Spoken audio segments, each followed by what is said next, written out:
Il s'agit d'un projet de construction d'une nouvelle ZAC par l'AFTRP. Donc l'AFTRP a acheté ce terrain au ministère de la Défense après différentes démolitions, déconstructions et dépollutions pyrotechniques, puisqu'avant c'était une caserne militaire.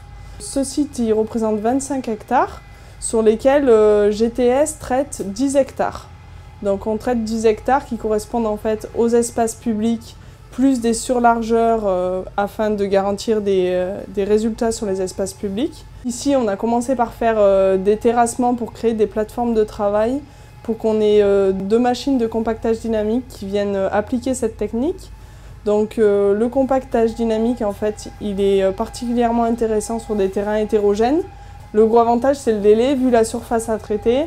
S'il avait fallu faire des purges et du recompactage derrière avec traitement, et tout ce qu'il faut pour avoir les mêmes objectifs que nous allons obtenir avec le compactage dynamique, ça prenait 3 à 4 fois plus de temps. GTS fait du compactage dynamique depuis de nombreuses années, mais on fait tout ce qui est travaux géotechniques. Donc là, c'est le secteur amélioration de sol qui intervient sur ce chantier, où on fait inclusion rigide, colonnes ballastées, drains verticaux, compactage dynamique. Après, il y a d'autres secteurs qui font du confortement, des pales-planches, des injections de sol. La technique du compactage dynamique, c'est une masse comme celle-ci qui fait 18 tonnes, qui est lâchée successivement d'une hauteur de 15 à 20 mètres. Ici c'est 15 mètres, limité par la présence de l'aérodrome qui est juste à proximité du site.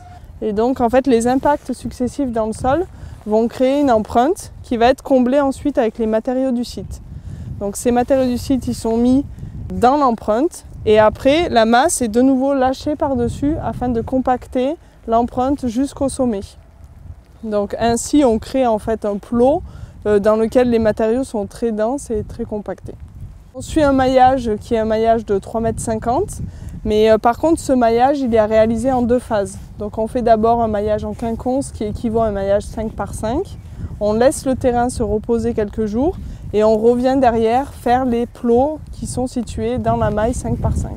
Donc au final, c'est un maillage 3,50 par 3,50. On fait entre 50 et 80 plots par jour, donc tout dépend quand même des terrains, puisqu'il y a certains terrains où la masse peut s'enfoncer jusqu'à 3 mètres de profondeur. Il y a d'autres terrains dans lesquels elle va s'enfoncer de façon moindre. Donc il n'y a pas de règles, c'est vraiment un métier où il n'y a pas de règles, tout dépend de la nature des terrains. Donc nous, il y a un suivi qui se fait, un plot d'essai pour chaque nouvelle zone à traiter. Mais après, c'est vraiment au coup par coup que le chauffeur doit s'adapter.